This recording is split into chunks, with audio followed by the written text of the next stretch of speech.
Guys, स्वागत है आपका success up next YouTube channel पे। और 5000 मैकेनिकल इंजीनियरिंग के ऑब्जेक्टिव क्वेश्चंस की सीरीज़ में, जिसमें हम आर.एस. खुरमी के बहुत सारे क्वेश्चंस कवर करते हैं। इसके अलावा प्रॉपर एक्सप्लेनेशन लेते हैं उन क्वेश्चंस का। बहुत ही इंपॉर्टेंट ये सीरीज़ है। प्रोडक्शन इंजीनियरिंग का टॉपिक हमने चालू किया है। पहला लेक्चर ऑलरेडी अपलोड हो चुका है और ये उसका दूसरा लेक्चर है। 30 तक क्वेश्चन हमने ऑलरेडी डिस्कस कर चुके थे। 31st क्वेश्चन पे आते हैं। Shear velocity is the velocity of. तो शेयर वेलोसिटी वो वेलोसिटी है चिप रिलेटिव टू वर्क। देखिए, बहुत ही फाइन डिफरेंस है। अगर चिप रिलेटिव टू टूल हो जाता है तो वो हमारी चिप वेलोसिटी हो जाती है। ओके, और यहां पे अगर वर्क के रिलेटिव होगा, वर्क पीस के रिलेटिव होगा, तो वो हमारी शेयर वेलोसिटी हो जाएगी। तो शेयर वेलोसिटी जो होती है वो क्या होती है? Chip relative to work. Okay, तो यहां पे आप देख सकते हैं ये टूल है। टूल का इस लाइन के साथ ये जो एंगल होगा ये अल्फा होगा। यहाँ पे पॉजिटिव रेक एंगल दे रखा है। अगर ये टूल इधर की तरफ होता तो ये नेगेटिव रेक एंगल होता। एंगल इधर ही से नापते हैं। ओके, नेक्स्ट आप देख सकते हैं ये शेयर प्लेन आ रहा होगा कहीं से, और ये कटिंग वेलोसिटी के साथ जो इसका एंगल है वो आपको फाई देखने को मिलेगा, जिसे हम शेयर एंगल कहते हैं। तो शेयर एंगल किसके किसके बीच का एंगल हो गया?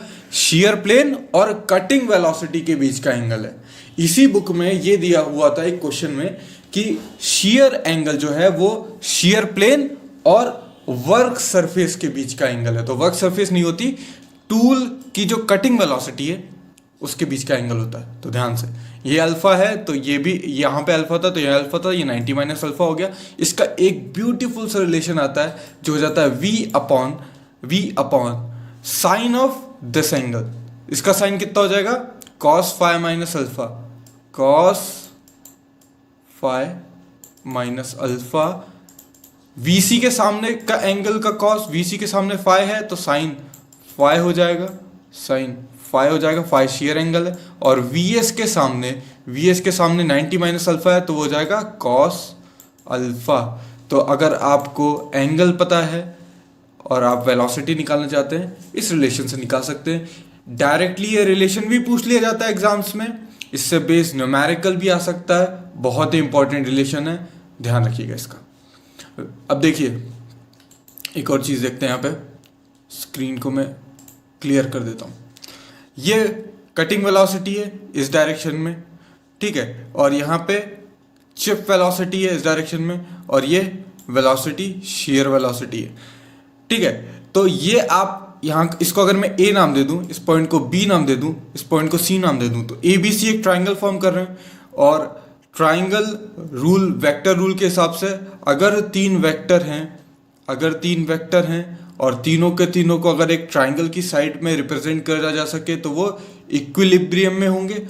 और या फिर दो साइड से अगर रिप्रेजेंट किया जा रहा है और तीसरे को अगर अपोजिट रखोगे तो वो रिजल्टेंट दे देगा, ठीक है। तो इस तरीके से दोनों बातें कही जाती है। तो vector sum of the cutting velocity and chip velocity आपके बराबर हो जाएगा शेयर वेलोसिटी के बराबर। तो ये ऑप्शन आपका करेक्ट होगा, ठीक है। अब चिप का फॉर्मेशन किस तरीके से होता है? तो चिप के फॉर्मेशन को अगर आप समझना चाहें तो मान लीजिए ये आपका टूल है। अगर ये टूल है और टूल अगर इस तरीके से प्रोग्रेस कर रहा है और ये हमारा वर्क पीस है, तो जब टूल आगे बढ़ेगा ना तो कुछ उस तरीके से हमको देखने को मिलेगा जैसे कि ये मान लो कार्ड्स रखे होते, ताश के पत्ते होते, और ये टूल आगे बढ़ रहा है। तो जिस तरीके से एक एक कार्ड शिफ्ट होगा, पोस्ट कार्ड जैसे शिफ्ट होंगे, उसी तरीके से आप समझ सकते हैं कि एक डक्टाइल मटेरियल में इस तरीके से आपको देखने को मिलेगा। अगर देखिए टूल, अगर वर्क पीस इधर जा रहा है, टूल यूं रखा हुआ है, तो आपको इस केस में देखने को मिलेगा। ये जो है ये आपकी चिप है। ये जो फिनोमेना हो रहा है ना, इसको कहते हैं यील्डिंग। आप इसे यील्डिंग कह सकते हैं। इसको प्लास्टिक डिफॉर्मेशन भी कहते हैं। प्लास्टिक डिफॉर्मेशन भी इसको कहते हैं, ठीक है। दोनों चीजें कहते हैं, ध्यान रखिएगा। तो शेयर यील्डिंग होगी आपकी डक्टाइल के केस में। ओके, यहाँ पे आप देख रहे हैं जो कार्ड स्लाइड कर रहे हैं, ये स्लाइडिंग क्या होता है? शेयर होता है। और ब्रिटल फ्रैक्चर होगा ब्रिटल मटेरियल के केस में, जैसे कि कास्ट आयरन वगैरह में हो सकता है, ठीक है। In metal cutting operation the chip formation is due to plastic deformation of the metal. बिल्कुल सही है। सेरेटेड चिप्स कब बनती है? हमने बहुत सारी चिप्स के बारे में बात कर ली। सेरेटेड चिप्स तब बनेंगी जब लो थर्मल कंडक्टिविटी हो और लो स्ट्रेंथ हो किसी मटेरियल की, और टेम्परेचर बढ़ने के साथ और ज्यादा गिर जाए, जैसे कि टाइटेनियम के केस में होता है, तो आपको 100 की टूथ लाइट अपीयरेंस देखने को मिलती है। बहुत सारे नाम है, इसको कहते हैं सेगमेंटेड चिप या non homogeneous chip, semi continuous chip. तो ये सारे इसके जोन होते हैं, और इसमें आपको एक हाई शेयर जोन देखने को मिलेगा, एक लो शेयर जोन देखने को मिलेगा। ऊपर की तरफ हाई, नीचे की तरफ लो, और टूल जो है वो इस डायरेक्शन में जा रहा है, ये कटिंग वेलोसिटी है v। सेगमेंटेड चिप जो फॉर्म होगी वो आपके कास्ट आयरन के केस में होगी, और यहाँ पे टाइटेनियम। दो चीजें आप याद रख लीजिए।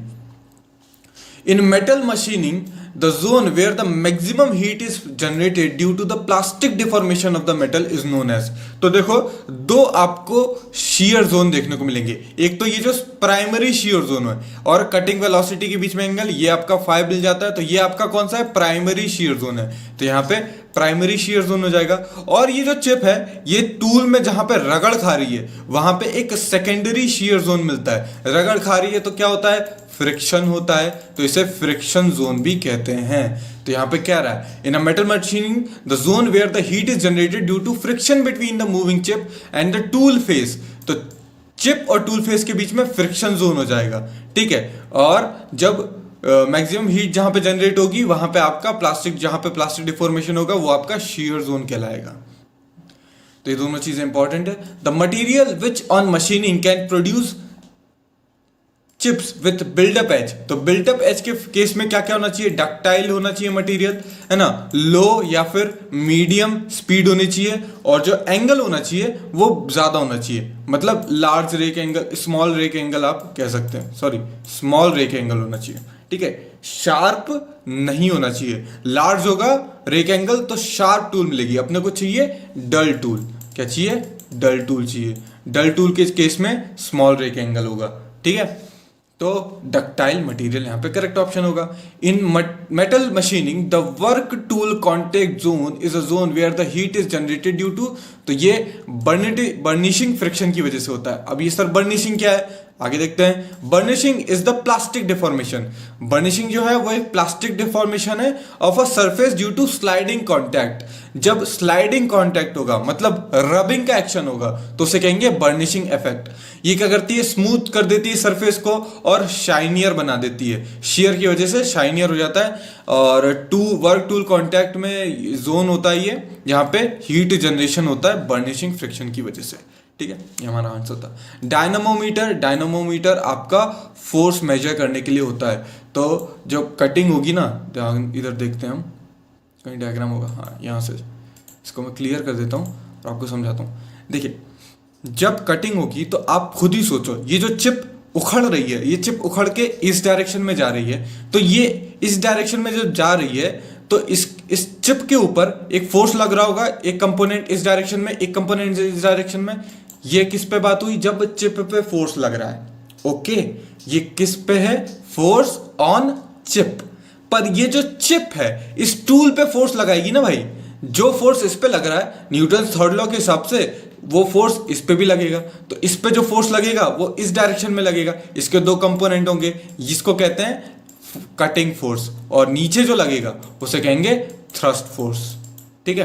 तो ये जो फोर्सेस हैं, इनको कैसे मेजर करें, इनको मेजर करने के लिए हम यूज करते हैं व्हाट, डायनामोमीटर यूज करते हैं, डायनामोमीटर यूज करते हैं। यही डायनामोमीटर आपका यूज होता है आईसी इंजन में, पर वहां पे हम फोर्स से टॉर्क निकालते हैं, टॉर्क से हम ब्रेक पावर निकालते हैं।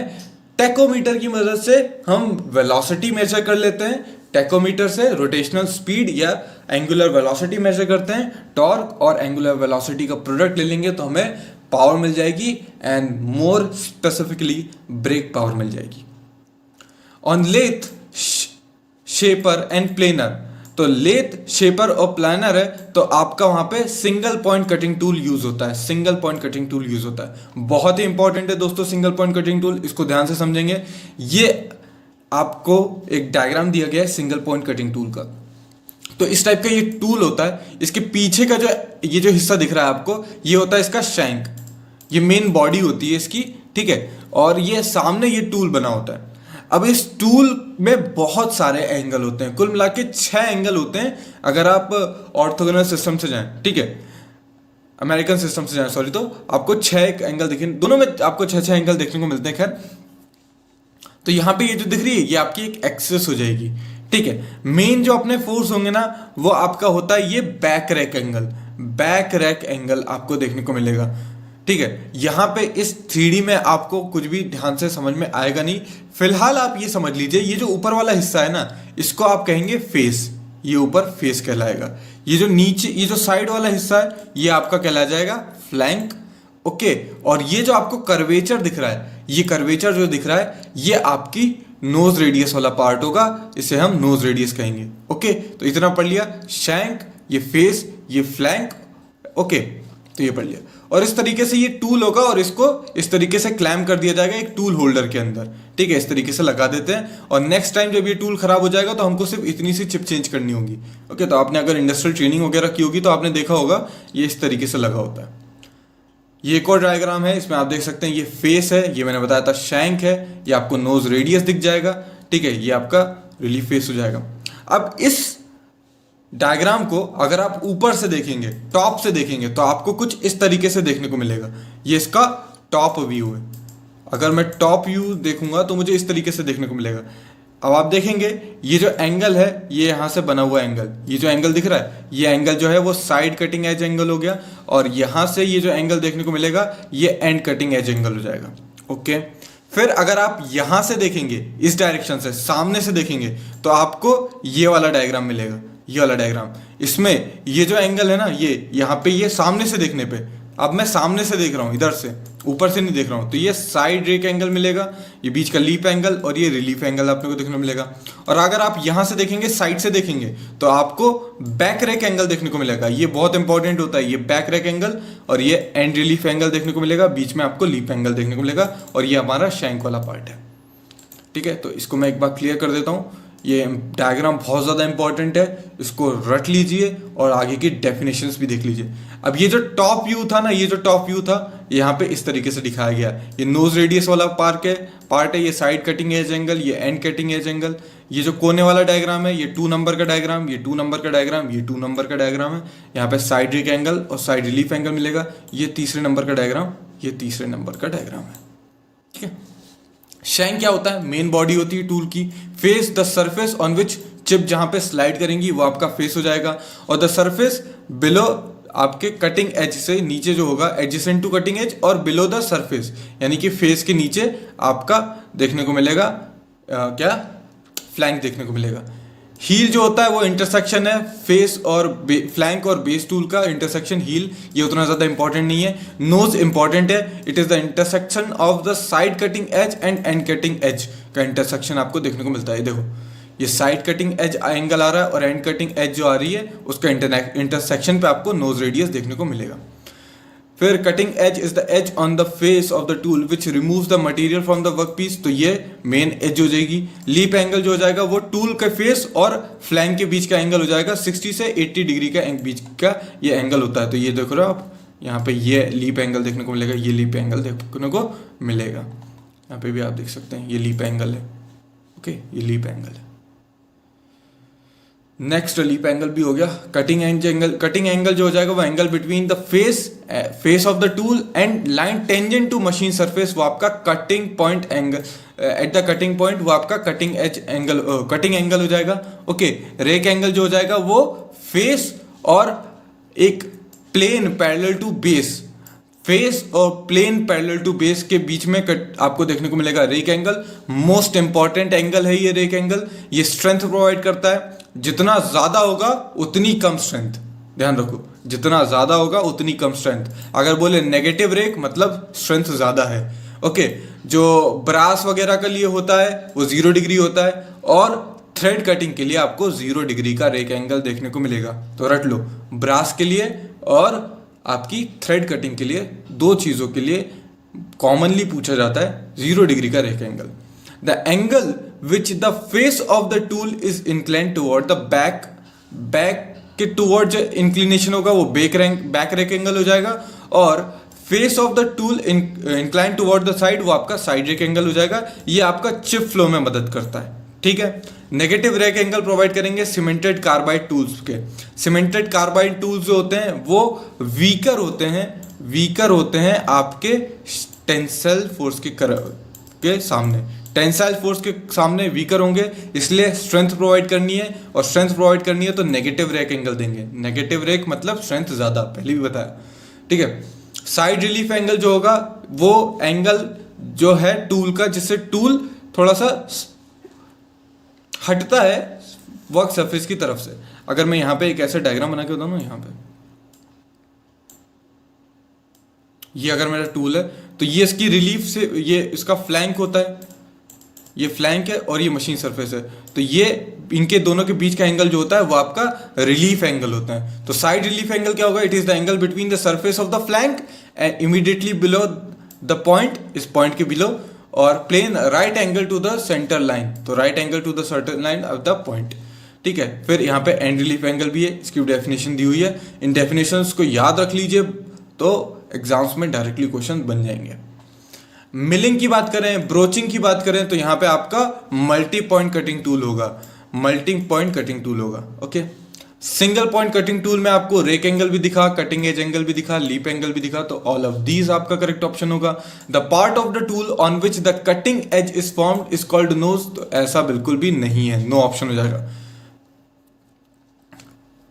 ठीक है। The angle between the shear plane and, देखो इसमें यही क्वेश्चन था, इसमें बोल रहा था, इसमें ऑप्शन दिया था ए ऑप्शन, तो वर्क सरफेस के बीच में नहीं होता। ऑल्दो जो वर्क सरफेस है वो यहाँ पे दिखाया गया है कि ये जो कटिंग वेलोसिटी उसके पैरेलल है, पर कटिंग वेलोसिटी मेन आता है, कटिंग वेलोसिटी और शीयर प्लेन के बीच का एंगल जो होगा वो आपका शीयर एंगल होगा। तो यहाँ पे ये शीयर प्लेन है, इसके बीच में ये फाई जो आपको दिख रहा है ये आपका शीयर एंगल है, और यहाँ पे ये टूल है, और यहाँ पे इस लाइन और इस टूल के बीच में ये जो एंगल है ये अल्फा है आपका, और ये पॉजिटिव है इस केस में, ये क्लियरेंस एंगल है, और ये फ्लैंक कहाँ है? ये नीचे वाली फ्लैंक और ये ऊपर वाला फेस के बीच में जो आपका है लीप एंगल मिलेगा, वेज एंगल मिलेगा।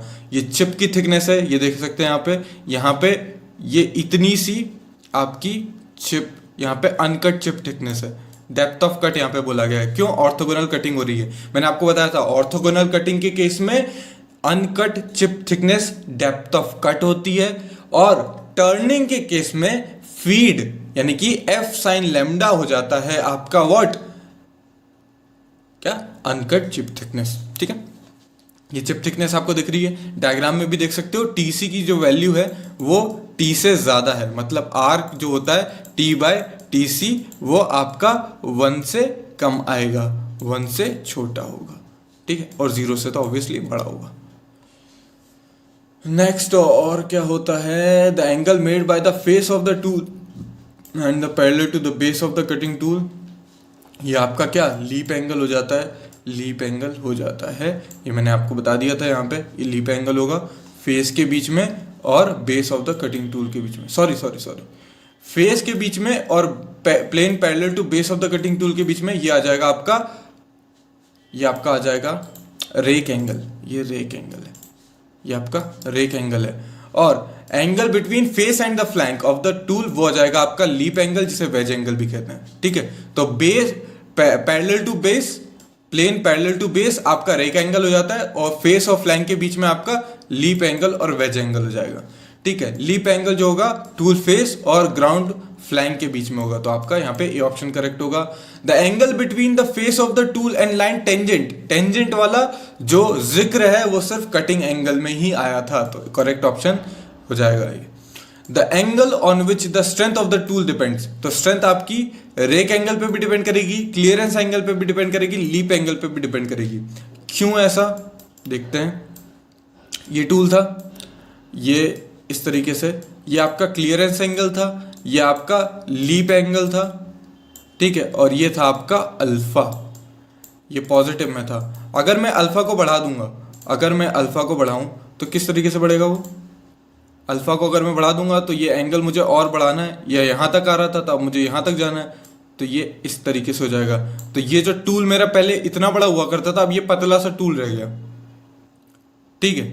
तो ये रेक एंगल बढ़ाने पे ये घट रही है। ओके, अगर मैं बोलूं कि लीप एंगल मुझे बढ़ाना है तो लीप एंगल मैं बढ़ा सकता हूं, इतना बड़ा टूल हो जाएगा। रिलीफ बोलूंगा घटाओ बढ़ाऊं, तो ये सब जो है आपस में रिलेटेड है, एक घटेगा तो एक बढ़ेगा, तो फिर इन तीनों पे ही डिपेंड करेगी। ऑल ऑफ द अबव हमारा करेक्ट ऑप्शन हो जाएगा। लीप एंगल जो होता है आपको बताए थे 60 से 80 के बीच में होता है, सी ऑप्शन करेक्ट होगा। कार्बाइड टिप टूल जो होती है वो प्रोवाइड की जाती है नेगेटिव रेक एंगल, क्योंकि ये वीक होती हैं टेंशन में, टेंशन में वीक होंगी, स्ट्रॉन्ग काय में होंगी, आपकी होंगी कंप्रेशन में स्ट्रॉन्ग होगी। क्यों? क्योंकि ये होती हैं ब्रिटल, ब्रिटल मटेरियल जो है वो आपका वीक होता है टेंशन के केस में, ठीक है। तो और मैंने बताया था अगर ब्रास की मशीनिंग करनी है और थ्रेड कटिंग करनी है, थ्रेड कटिंग करनी है या ब्रास की मशीनिंग करनी है तो जीरो रेक एंगल यूज करेंगे, ठीक है। नेगेटिव रेक एंगल जो है वो आपका सीमेंटेड कार्बाइड के केस में यूज होगा, सी ऑप्शन करेक्ट हो जाएगा। थ्रेड कटिंग के केस में जीरो रेक एंगल यूज होता है theoretically, ideally. Which of the following statement is correct about nose radius, तो नोज रेडियस जो होता है इंप्रूव करती है टूल लाइफ। अब देखिए कैसे इंप्रूव करती है टूल लाइफ, आप खुद ही सोच के देखो। मान लो ये हमारी इस तरीके से मैंने टूल बताया, अब आप यहां पे देखो ये शार्प एज है, ये शार्प एज है, तो आप खुद ही सोच सकते हो कि जैसे ही फोर्स लगेगा, कोई भी शॉक लगेगा, तो ये जो शार्प एज है ना ये चिप ऑफ कर देगी। ऑन द अदर हैंड अगर यहाँ पे कर्व्ड होगी, यू कर्व्ड होगी ना, तो फिर ये टूटेगी नहीं, यहाँ पे स्ट्रेस कॉन्सेंट्रेशन ज्यादा होगा, स्ट्रेस कॉन्सेंट्रेशन ज्यादा होगा, जिसकी वजह से ये टूट जाएगी। और यहाँ पे कर्व्ड होगा तो आपका ये टूटेगा नहीं, टूटेगा नहीं तो टूल लाइफ ज्यादा होगी। दूसरी बात, अगर जब ये किसी वर्क सरफेस के अंदर घुसेगा तो आप खुद ही सोच सकते हो कि जब वर्क सरफेस के अंदर घुसेगा तो ये एक शार्प होल बना देगा, शार्प होल बना देगा, यानी कि जब दूसरा जब ये फीड आगे बढ़ेगी तो फिर आपको दूसरा इस तरीके से देखने को मिलेगा, फिर ये आगे बढ़ेगा टूल तो इस तरीके से, तो वर्क सरफेस जो होगी वो इस तरीके से होगी आपकी, ये देख रही है यहाँ पे देख रहे हो आप, ये इस तरीके से होगी। ऑन द अदर हैंड अगर ये नोज रेडियस वाला होगा तो वो इस तरीके से बढ़ेगा, इस तरीके से आगे बढ़ेगा, तो आपकी जो सरफेस बनेगी ना वो कुछ इस तरीके से बनेगी, यहाँ पे राउंड राउंड होगा। तो सरफेस आप खुद ही देख सकते हो, सरफेस फिनिश इसकी कम है, इसकी ज्यादा बेटर है, तो यहाँ पे दोनों इंप्रूव करेगी, ठीक है। और बोल रहा है कि it reduces the cutting force, cutting force को रिड्यूस नहीं करती, उल्टा इंक्रीज कर देती है। कटिंग फोर्स इंक्रीज कर जाएगा तो पावर रिक्वायरमेंट भी इंक्रीज कर जाएगी। तो अमेरिकन स्टैंडर्ड एसोसिएशन के हिसाब से जो सारे रेक एंगल होते हैं या सारे जो एंगल्स होते हैं उनको एक लिखने का तरीका होता है। पहले आते हैं रेक एंगल, पहले आएंगे रेक एंगल, फिर आएंगे दोनों रिलीफ एंगल, फिर रिलीफ एंगल आ जाएंगे, और फिर लास्ट में जो आएंगे वो आ जाएंगे कटिंग एज एंगल आ जाएंगे, कटिंग एंगल आ जाएंगे, और लास्ट में सबसे लास्ट में नोज रेडियस आ जाएगा। तो पहले एंगल बताएंगे कौन सा, रेक, रिलीफ, कटिंग, उसमें भी side rake angle, side relief angle और साइड कटिंग एज एंगल हमेशा लास्ट में आएंगे। पहले बैक रेक एंगल, पहले बैक रेक एंगल, फिर साइड रेक एंगल, फिर एंड रिलीफ एंगल, फिर side relief angle, side last में आएगा, फिर एंड कटिंग एज एंगल, फिर साइड कटिंग एज एंगल, और फिनिश कर देंगे रेडियस के साथ, यानी कि नोज रेडियस के साथ। तो इस तरीके से याद रखिए। अब अमेरिकन स्टैंडर्ड एसोसिएशन के हिसाब से अगर टूल का नॉमेनक्लेचर इस तरीके से दिया हुआ है तो साइड रेक एंगल क्या होगा, तो साइड रेक एंगल हमारा 6 हो जाएगा, तो आपका बी ऑप्शन करेक्ट हो जाएगा। 8 जो होगा वो क्या होगा, आपका बैक रेक एंगल हो जाएगा। 5 क्या होगा, ये हो जाएगा बैक रिलीफ एंगल, है ना, एंड रिलीफ एंगल। बी क्या हो जाएगा, फिर ये जो 5 है ये क्या हो जाएगा, ये हो जाएगा साइड रिलीफ एंगल। 10 क्या होगा, एंड कटिंग एज एंगल। 15 क्या होगा, साइड कटिंग एज एंगल। और 2 क्या है, नोज रेडियस है। ओके, तो सारी चीजें मैंने आपको बता दी, ये जो पीछे दिया हुआ था उसी के हिसाब से बताया। सीमेंटेड कार्बाइड टूल जो है वो पुअर होते हैं आपके टेंशन और शियर में, बिल्कुल मैंने पहले भी बताया आपको। Yes, cemented carbide tool tips are produced by, तो ये पाउडर मेटलर्जी से बनते हैं। दोस्तों हर एग्जाम में आप कहीं ना कहीं किसी ना किसी सेट में पाएंगे कि कटिंग टूल मटेरियल के बारे में एक क्वेश्चन आई जाता है, कटिंग टूल मटेरियल के बारे में। तो मैं सोच रहा हूं जितने भी कटिंग टूल मटेरियल होते हैं, जैसे high carbon steel, high speed steel, cemented carbide, cermet, जितने भी ये कटिंग टूल मटेरियल होते हैं, इन सब के बारे में एक डेडिकेटेड वीडियो बना के मैं डाल देता हूँ, ताकि ये जो सारे डाउट हैं वो उसमें कवर हो जाएंगे कि कौन सा कटिंग टूल जो है वो किस तरीके से बनता है, उसका कंपोजिशन क्या होता है, हाई कार्बन स्टील में क्या होता है, कंपोजिशन पे क्वेश्चंस पूछ लिए जाते हैं। तो इसका एक डेडिकेटेड वीडियो बना के मैं जल्द ही अपलोड कर दूंगा, उस वीडियो को देखना। ये जो सारे डाउट है ना कि सीमेंटेड कार्बाइड में किस तरीके से प्रोड्यूस होती है, नेक्स्ट क्वेश्चन ये कि इंक्रीजिंग हॉट हार्डनेस का जो आपका अरेंजमेंट का ऑर्डर है, ये बाइंडिंग मटेरियल सीमेंटेड कार्बाइड में कौन सा यूज होता है, तो कोबाल्ट यूज होता है। ये सारे क्वेश्चंस आपसे एकदम स्मूथली बन जाएंगे वो वीडियो के बारे में देखने के बाद। तो आप चाहते हो वो वीडियो तो कमेंट सेक्शन में बताइएगा, मैं ऐसा एक वीडियो डेडिकेटेड बना के अपलोड कर दूंगा। फिलहाल अगर मैं देखूं हॉट हार्डनेस की बात करूं तो सबसे ज्यादा आपको हॉट हार्डनेस बोराजोन की देखने को मिलेगी। डायमंड के बाद हॉट हार्डनेस, सबसे ज्यादा हार्डनेस बोराजोन की होती है, फिर उससे कम सिरामिक, फिर सरमेंट और सबसे कम कार्बाइड। तो आपका सी ऑप्शन करेक्ट होगा। तो ये सारे क्वेश्चंस हमने डिस्कस कर लिए। ये वीडियो का एंड है दोस्तों। वीडियो पसंद आए तो लाइक कीजिए, चैनल को सब्सक्राइब कर लीजिए, बेल आइकन को प्रेस कर लीजिए, वीडियो को शेयर कीजिए जितना ज्यादा कर सकें। Thanks for watching and as always have a nice day.